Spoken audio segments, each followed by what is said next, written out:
Hello दोस्तों, आज की वीडियो का टॉपिक रहने वाला है बौद्ध धर्म, जो कि हर एग्जाम के पॉइंट ऑफ व्यू से बहुत ही इंपॉर्टेंट है। और यहाँ से आज हम मेन पॉइंट्स को ही कवर करने वाले हैं। सो चलिए स्टार्ट करते हैं। सबसे पहले पूछा जाता है बौद्ध धर्म के संस्थापक कौन थे? गौतम बुद्ध, जिन्हें लाइट ऑफ एशिया भी कहा जाता है। देन इनका जन्म कब हुआ? 563 बीसी में। 563 ईसा पूर्व कपिल वस्तु के लुम्बिनी में हुआ था, जो कि नेपाल में स्थित है।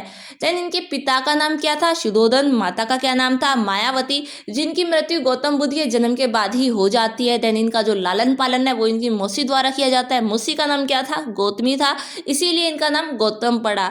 ठीक है। देन इनके बचपन का नाम क्या था? सिद्धार्थ। 16 वर्ष की आयु में इनकी शादी हो जाती है। पत्नी का नाम क्या था? यशोधरा। देन इनको पुत्र होता है, पुत्र का नाम क्या था? राहुल। और एक इनका शिष्य भी पूछा जाता है। प्रमुख शिष्य कौन था? आनंद। देन गौतम बुद्ध एक बार बाहर घूमने के लिए जाते हैं। वहां उन्होंने एक बूढ़ा व्यक्ति, एक बीमार व्यक्ति, एक मृत व्यक्ति का शव यानी अर्थी और एक सन्यासी को देखते हैं। इनको देखने के बाद ही वे गृह त्याग करते हैं। 29 वर्ष की आयु में सिद्धार्थ ने गृह त्याग कर दिया और इसे बौद्ध ग्रंथों में महाभिनिष्क्रमण कहा गया।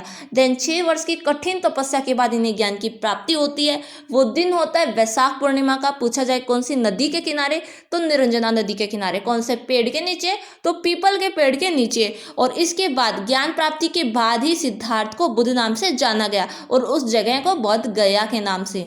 देन पूछा जाता है बुद्ध ने अपना पहला उपदेश कहाँ दिया? तो सारनाथ में, जिसे धर्म चक्र प्रवर्तन कहा गया। सबसे ज्यादा उपदेश कहाँ दिए? श्रावस्ती में। कौन सी लैंग्वेज में? पाली लैंग्वेज में। देन पूछे जाता है इनके अनुयायी शासक, जिनमें कि प्रमुख है बिंबिसार, प्रसेनजित, उज्जैन और सम्राट अशोक, वही जिन्होंने कलिंग युद्ध के बाद बुद्ध धर्म को अपनाया था। पूछा जाए सिद्धार्थ के प्रथम गुरु कौन थे? तो अलार कलाम। देन इनकी मृत्यु 80 वर्ष की आयु में 483 ईसा पूर्व में हो गई कुशीनारा में। याद कीजिए, जन्म हुआ था कपिल वस्तु में और मृत्यु हुई कुशीनारा में। दोनों में क्या कॉमन है? ठीक है। देन जो मृत्यु है इन्हें क्या कहा गया? महापरिनिर्वाण। वैसे बुद्ध के जन्म और मृत्यु की तिथि को चीनी परंपरा के कैटोन अभिलेख के आधार पर निश्चित किया गया।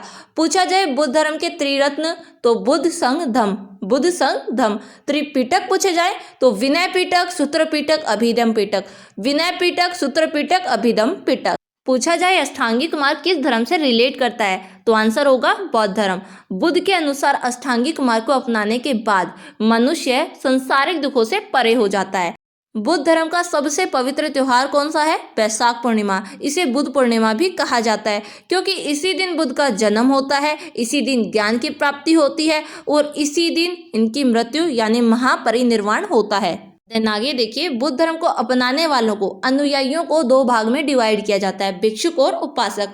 भिक्षुक वे होते हैं जो कि बुद्ध धर्म के प्रचार प्रसार के लिए आजीवन संन्यास को ग्रहण कर लेते हैं। और सेकंड उपासक वे होते हैं जो कि गृहस्थ जीवन बिताते हुए बुद्ध धर्म को अपना लेते हैं। देन लास्ट बौद्ध सभाएं यानी बैठक यानी संगीति।